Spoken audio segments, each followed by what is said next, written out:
Hello everyone, मैं video के starting में ही बोल दे रही हूँ कि आप लोग सबसे पहले किसी भी अंग्रेजी वाक्य को इंग्लिश में मतलब कैसे ट्रांसलेट करना है वो खुद से पहले कोशिश किया करो। उसके बाद वीडियो को मतलब आगे की मतलब वीडियो देखा करो। वीडियो को मतलब जैसे भी पॉज करके रुक कर, लेकिन पहले खुद से ट्राई करो आप लोग, तब आप लोगों की मतलब इंग्लिश में इम्प्रूवमेंट होगी। आप लोग सही से फ्लुएंट इंग्लिश बोल पाओगे। लेकिन अब मगर ये ज़रूरी है कि आप लोग पहले खुद से ट्राई करो। तो ये काम हो गया क्या, इसे इंग्लिश में ऐसे कह सकते हैं, इज दिस वर्क डन। ये काम हो गया क्या, is this work done. By mistake is में आई कैपिटल होना चाहिए था पहले फर्स्ट लेटर, तो यहाँ पे मेरी मिस्टेक है थोड़ा, तो आप लोग मैनेज कर लेना। इज दिस वर्क डन, ये काम हो गया क्या। या फिर कह सकते हैं इज दिस वर्क कंप्लीटेड, मतलब काम हो गया क्या, या पूरा हो गया क्या, या फिर ख़त्म हो गया, या फिनिश हो गया क्या। तो is this work done, is this work completed, या फिर इज दिस वर्क फिनिश्ड, ये काम हो गया क्या। उसकी बातों में मत आना। तो आप लोग ये मत सोचने लग जाना कि मतलब कम होगा, कम मतलब आना नहीं। उसकी बातों में मत आना, मतलब don't take him at his words, मतलब उसकी बातों को, उसके वर्ड्स को मत लेना मतलब अपने माइंड पे। उसकी बातों में मत आना। Don't take him at his words, don't take him at his words. किसी भी इंग्लिश ट्रांसलेट को जो भी मैं बताती हूँ आप लोग उसको मतलब रिपीट किया करो साथ में। अब अगर पूछना हो कि इसकी स्पेलिंग क्या है, तो इसे इंग्लिश में यानी कि आप इसे कैसे स्पेल करते हैं, तो इसकी स्पेलिंग क्या है, तो इसे इंग्लिश में कहेंगे how do you spell it, यानी कि आप इसे कैसे स्पेल करते, कैसे हिज्जे करते, कैसे इसकी स्पेलिंग करते हैं। तो इसकी स्पेलिंग क्या है, how do you spell it, how do you spell it. अब है जोर से बोलो। जोर से बोलो तो स्पीक लाउडली, थोड़ा सा रफली लगता है, थोड़ा सा रूडली लगता है। बस स्पीक अप, यानी कि थोड़ा ऊंचा बोलो, स्पीक अप। जोर से बोलो, स्पीक अप। अगर बोलना हो प्यार से बोलो तो इसे 3 तरीके से कह सकते हैं। स्पीक नाइसली यानी अच्छे से बोलो, स्पीक जेंटली यानी नम्रता से बोलो, और स्पीक सॉफ्टली यानी कि सॉफ्टली तरीके से बोलो, नम्रता तरीके से यानी कि नरमी से बोलो, स्पीक सॉफ्टली। तो प्यार से बोलो स्पीक नाइसली, स्पीक जेंटली, या फिर स्पीक सॉफ्टली। मैं सीढ़ी से गिर गया, सीढ़ी से गिर गया मतलब कि एक सीढ़ी से थोड़ी ना, मतलब सीढ़ियों से गिर गया। तो फेल डाउन यानी कि नीचे गिर गया। तो से के लिए यहाँ पे फ्रॉम का यूज़ नहीं करेंगे कि मैं सीढ़ियों से गिर गया तो fell down from the stairs. कहने का सेंस मतलब समझ में आ रहा है कि सीढ़ियों से गिर गया, तो यहाँ पे एक जगह से दूसरी जगह मतलब कि उठ उठ कर नहीं गिरा, मतलब कि डायरेक्ट गिर गया, तो मतलब यहाँ पे फ्रॉम लगाने की कोई ज़रूरत नहीं है। मैं सीढ़ी से गिर गया, I fell down the stairs. मैं सीढ़ी से गिर गया, I fell down the stairs. ये किसी को मत बताना, don't tell it to anyone, या फिर don't tell this to anyone. ये किसी को मत बताना, don't tell it to anyone. ये पता चल रहा है क्या, होता है ना कभी कभी हमारे कपड़े पे कभी कुछ लग जाता है इंक वगैरह, या फिर कुछ खाने पीने का कुछ दाग, कुछ कलर, तो कहते हैं ना कि ये पता चल रहा है क्या, मतलब कि इसे नोटिस किया जा सकता है क्या। तो is it noticeable, is it noticeable, ये पता चल रहा है क्या, इज इट नोटिसेबल। अब अगर कहना हो मेरे जूते घिस गए हैं, मतलब कि my shoes are worn out, मतलब वेयर आउट होता है ना कुछ किसी चीज़ को, मतलब पहन कर मैंने उसे बहुत ही ज़्यादा पहना है, उसे मतलब घिस गया है। तो my shoes are worn out, मतलब मेरे जूते घिस गए हैं, my shoes are worn out. वो खाने में बहुत नखरे करता है, तो नखरे को इंग्लिश में कहते हैं टेंट्रम्स। तो यहाँ पे खाने में नखरे करता है तो मतलब बहुत ही ज़्यादा चूज़ी है, मतलब बहुत ही ज़्यादा पिकी है। तो यहाँ पे टेंट्रम्स लगाने की ज़रूरत नहीं है, वो खाने में बहुत नखरे करता है। तो he is a picky eater, मतलब कि चुन चुन कर खाता है, मैं ये नहीं खाऊंगा, मैं वो नहीं खाऊंगा, तो he is a picky eater.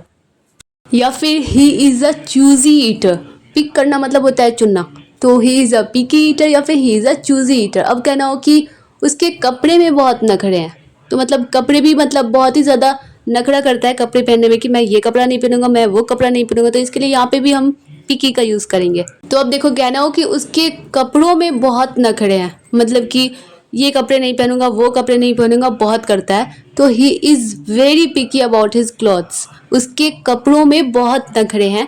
He is very picky about his clothes, या फिर ही इज़ वेरी चूज़ी, या फिर he is very selective about his clothes. मुझे ऐसा नहीं है कि मुझे ऐसा चाहिए या वैसा चाहिए, मतलब कि मुझे मतलब मैं बहुत ही ज़्यादा चूज़ी नहीं हूँ, मैं जो भी मतलब होता है मतलब कुछ भी मतलब मैं पहन लेता हूँ, मतलब पहनने लायक होना चाहिए। मैं ज़्यादा चूज़ी नहीं हूँ, ज़्यादा पिकी नहीं हूँ, ज़्यादा सिलेक्टिव नहीं हूँ।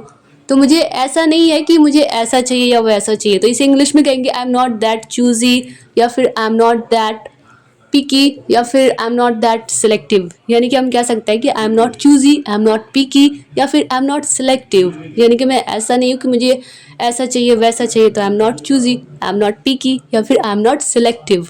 अब अगर कहना हो उसने पीछे से हमला किया, पीछे से हमला किया तो मतलब बिहाइंड, बिहाइंड का मतलब होता है पीछे, तो हमला किया यानी कि अटैक किया, तो ही अटैक्ड फ्रॉम बिहाइंड, उसने पीछे से हमला किया, पीछे से वार किया, तो ही अटैक्ड फ्रॉम बिहाइंड। अब अगर कहना हो संभल कर या फिर ध्यान से, बी केयरफुल, ध्यान से, बी केयरफुल। अब कहते हैं ना कि अपने सिर का ध्यान रखना या फिर सर बचाकर, कभी कभी कोई सीढ़ियों से चलता है, सीढ़ी के नीचे कभी चल मतलब सर टकरा जाता है, तो कहते हैं ना कि सर बचाकर, तो वॉच आउट करना मतलब कि ध्यान से, तो अपने सिर का ध्यान रखना या फिर सर बचाकर watch out your head, watch out your head. अगर हाथ की बात हो तो वॉच आउट योर हैंड। अब अगर कहना हो मेरे पास आपसे बहस करने का समय नहीं है, I have no time to argue with you, मेरे पास आपसे बहस करने का, आर्ग्यूमेंट करने का समय नहीं है, I have no time to argue with you. मेरे पूरे हाथ को मच्छरों ने खा लिया है, मतलब मच्छरों ने काट लिया है, तो I have got mosquito bytes, मतलब मच्छरों के काटने के निशान मिल गए मुझे, तो I have got mosquito bytes all over my arm, मेरे पूरे हाथ को मच्छरों ने खा लिया है, I have got mosquito bytes all over my arm. Next है, अब है, अब अगर कहना हो तुम्हें डॉक्टर को दिखाना चाहिए, मतलब डॉक्टर से कंसल्ट करना चाहिए, you must consult a doctor, तुम्हें डॉक्टर को दिखाना चाहिए, दिखाने के लिए यहाँ पे शो नहीं बोलेंगे, मतलब डॉक्टर से हम सलाह लेने जाते हैं, कंसल्ट करने जाते हैं, तो you must consult a doctor, तुम्हें डॉक्टर को दिखाना चाहिए, you must consult a doctor. मुझे नहीं लगता तुम उसे जानते हो, तो इसके लिए हम तुरंत क्या देते हैं, I don't think, I don't think भी सही है लेकिन थोड़ा सा मतलब अलग भी कुछ बोल सकते हो, आई डोंट सपोज भी, I don't suppose you know him, मुझे नहीं लगता तुम उसे जानते हो, I don't suppose you know him. अब अगर कहना हो उसका दिमाग बदलता रहता है, मतलब फिकल है, मतलब जैसे बल्ब भी होता है ना, कभी कभी जलता भूतता है, तो मतलब एक जैसा नहीं रहता, बदलता रहता है, तो उसका दिमाग बदलता रहता है यानी चेंज होता रहता है, तो इसे इंग्लिश में कह सकते हैं he is so fickle minded, he is so fickle minded, उसका दिमाग बदलता रहता है, he is so fickle minded. अब अगर कहना मुझे इसके बारे में या फिर इस बारे में ज़्यादा पता नहीं है, I don't know much about it, मुझे इसके बारे में ज़्यादा पता नहीं है, I don't know much about it. अब अगर कहना हो मेरा नंबर लिख लो, तो राइट डाउन माई नंबर, मेरा नंबर लिख लो, राइट डाउन माई नंबर। अगर कहते हैं ना कि मेरा नंबर सेव कर लो, तो सेव माई नंबर, मेरा नंबर लिख लो, राइट डाउन माई नंबर, या फिर मेरा नंबर सेव कर लो, तो सेव माई नंबर। अब अगर कहना मुझे बहुत अच्छा लगता अगर मैं आपकी मदद कर पाता पर नहीं कर सकता, तो मुझे बहुत अच्छा लगता, तो इस इंग्लिश में कहेंगे I would have loved to, मुझे बहुत अच्छा लगता अगर मैं आपकी मदद कर पाता, तो I would have loved to help you, पर नहीं कर सकता, बट अनफॉर्चुनेटली, यानी कि बट अनलकीली या फिर अनफॉर्चुनेटली आई कैंट, नहीं कर सकता। मुझे बहुत अच्छा लगता अगर मैं आपकी मदद कर पाता पर नहीं कर सकता, I would have love to help you but unfortunately I can't. अब है बिल्कुल, ये हम लोग अपनी डेली लाइफ में बहुत ही ज़्यादा बोलते हैं, बिल्कुल, हाँ कर लो बिल्कुल, तो बिल्कुल को इंग्लिश में कहते हैं एग्जैक्टली, एब्सोल्युटली, सर्टेनली या फिर डेफिनेटली या फिर फॉर श्योर भी कहते हैं। बिल्कुल को इंग्लिश में कहेंगे फॉर श्योर, मतलब कि ये चीज़ मतलब ज़रूर होगा बिल्कुल, या फिर sure thing, sure thing. Exactly, absolutely, certainly, definitely, for sure या फिर श्योर थिंग।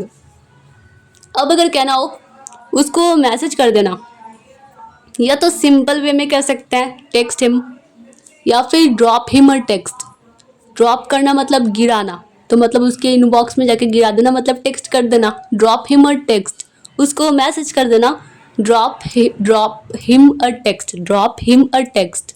अब अगर कहना हो सुबह जल्दी निकलना अगर ट्रैफिक में नहीं फंसना है, तो फंसने के लिए हम लोग स्टक का यूज़ करते हैं, स्टक करना मतलब अटकना या फंसना, तो इसे ऐसे कह सकते हैं leave early to avoid the morning traffic, तो ज़रूरी नहीं हम सोचते रहेंगे कि स्टक मतलब होता है अटकना फंसना, तो हम स्टक ही की बोलेंगे। दूसरी तरीके से भी जैसे भी मतलब हमें बस बोलना है सामने वाले को, तो हम जैसे भी तरीके से अपने हिसाब से बोल सकते हैं। तो हमें ये कहना है कि सुबह जल्दी निकलना अगर ट्रैफिक में नहीं फंसना है तो leave early to avoid the morning traffic या नाइट ट्रैफिक या फिर इवनिंग ट्रैफिक। अब अगर हम कोई चीज़ बनाते हैं कुछ बहुत ही ज़्यादा खूबसूरत, तो बोलते हैं ना ये देखो तो check it out, check it out, ये देखो चेक इट आउट। नेक्स्ट है मैं मीटिंग में फंसा हुआ था या फिर मैं मीटिंग में फंस गया। तो यहाँ पे भी स्टक ही बोलना ज़रूरी नहीं है।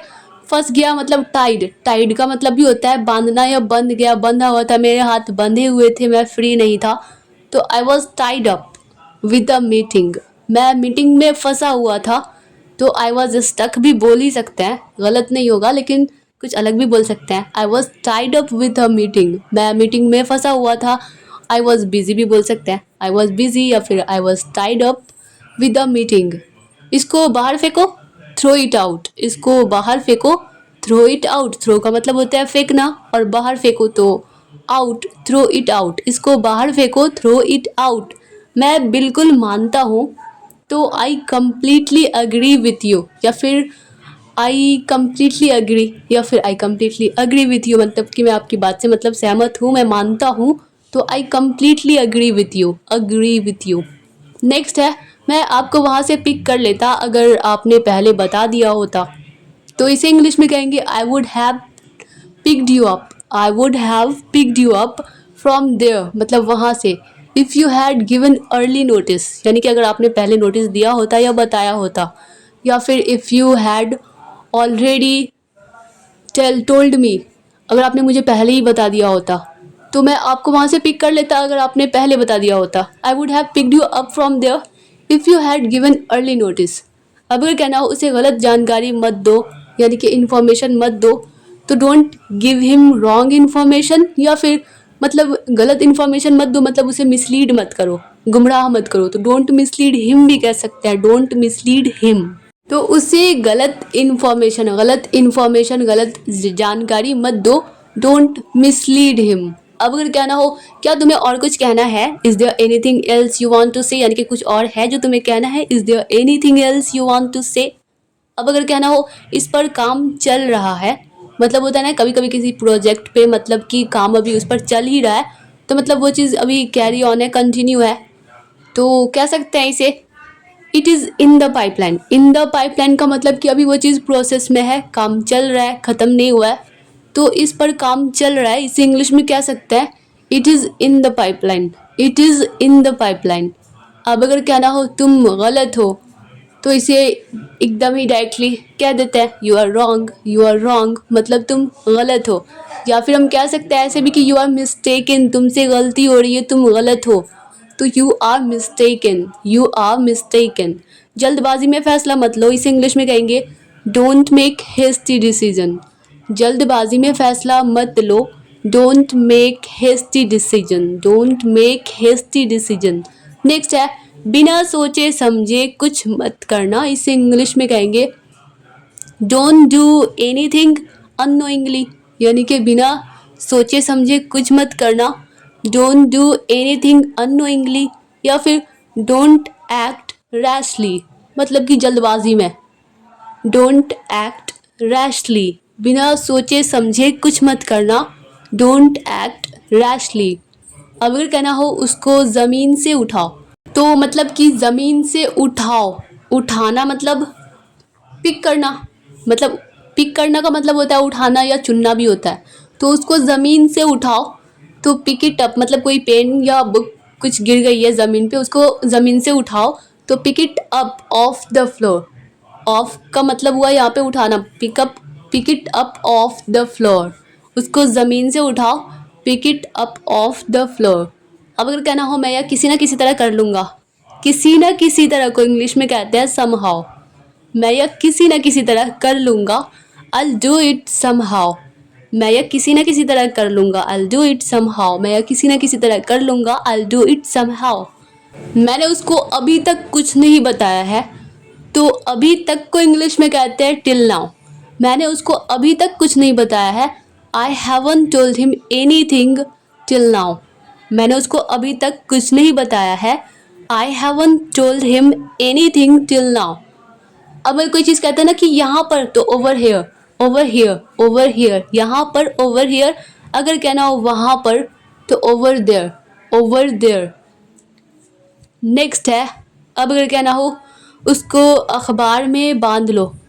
कभी कभी कोई खाने की चीज़ होती है या फिर कोई ऐसी चीज़ होती है मतलब जो अखबार में लपेटने की बात करता है, तो लपेटना को इंग्लिश में कहते हैं रैप।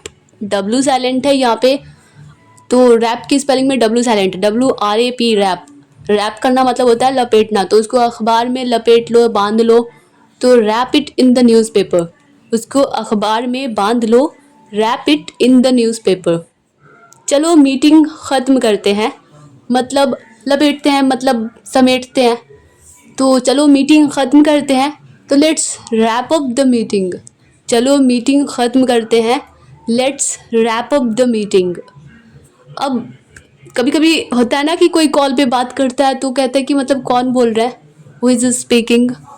तो हम कहते हैं ना कि मैं हूँ, तो इसे इंग्लिश में कहेंगे it's me, it's me. Daily life में ये चीज़ हमें बोलना ही पड़ता है कि मैं हूँ, गेट खोलो मैं हूँ, तो it's me, open the door, it's me. तो मैं हूँ को इंग्लिश में कहते हैं इट्स मी। अब अगर कहना हो आप कब से यह कोशिश कर रहे हैं, प्रयास कर रहे हैं, ट्राई कर रहे हैं, तो कब से को इंग्लिश में कहते हैं सिंस व्हेन, सिंस व्हेन। तो आप कब से यह प्रयास कर रहे हैं, तो since when have you been trying this. आप कब से यह प्रयास कर रहे हैं, since when have you been trying this. तुम पॉलिटिक्स में कब से इंटरेस्ट लेने लग गए, कब से दिलचस्पी लेने लग गए, तो since when did you become. Become का मतलब होता है होना, लगना या बनना, तो मतलब करने लग गया। तो become so interested in politics, तुम पॉलिटिक्स में कब से इंटरेस्ट लेने लग गए, इस इंग्लिश में since when did you become so interested in politics. Please खाना शुरू कीजिए, प्लीज़ खाना शुरू कीजिए, स्टार्ट डिनर या स्टार्ट टू हैव डिनर, या फिर please help yourself to dinner, please help yourself to dinner. Next है, अब अगर कहना हो प्लीज़ अपनी स्लीपर्स या फिर अपनी चप्पलें बाहर उतार लीजिए या बाहर उतार दो। तो बाहर उतार दो मतलब कि अपनी चप्पल को मतलब उतारने के लिए तो हम कहते हैं ना कि टेक ऑफ करना, टेक ऑफ योर शूज़, अपने जूते उतार लो। तो please take off your slippers outside, मतलब बाहर उतार लो तो आउटसाइड। प्लीज़ या फिर कृपया अपने स्लीपर्स बाहर उतार दो, please take off your slippers outside. Dear all viewers, अगर यह वीडियो आप लोगों के लिए थोड़ी सी भी हेल्पफुल रही हो, आप लोगों को थोड़ी सी भी पसंद आई हो, तो वीडियो को लाइक कर दिए। आगे इस तरह की रेगुलर वीडियोस पाने के लिए चैनल को सब्सक्राइब भी कर लीजिए और मिलते हैं नेक्स्ट वीडियो में। तब तक के लिए bye bye and take care.